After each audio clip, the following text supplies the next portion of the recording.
नगर कल्याण महामार्गावर पारनेर तालुक्यातील भाळवणीजवळ ढवळपुरी फाट्यानजीक ST bus, Maruti Eeco car आणि ऊस वाहतूक करणारा ट्रॅक्टर अशा 3 वाहनांचा बुधवारी 24 जानेवारीला पहाटे 2:30च्या सुमारास भीषण अपघात झाला।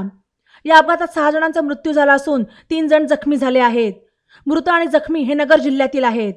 अपघातामध्ये निलेश रावसाहेब भोर वय 25 राहणार देसवडे तालुका पारनेर, जयवंत रामभाऊ पारधी वय 45 राहणार जांबूत तालुका संगमनेर, संतोष लक्ष्मण पारधी वय 35 राहणार जांबूत तालुका संगमनेर, अशोक चिमा केदार वय 35 राहणार जांबूत खुर्द तालुका संगमनेर, प्रकाश रावसाहेब थोरात वय 24 राहणार वारणवाडी तालुका पारनेर, सचिन कांतीलाल मंडलेचा वय 40 राहणार टाकळी मानूर तालुका पाथर्डी हे मयत झाले असून सुयोग अंबादास अडसूळ वय 25 राहणार भनगडेवाडी तालुका पारनेर, देवेंद्र गणपत वाडेकर वय 27 राहणार देसवडे तालुका पारनेर, बद्रीनाथ विठ्ठल जगताप वय 45 ग्रामसेवक राहणार लोणी तालुका शिरूर कासा जिल्हा बीड जखमी झाले आहेत।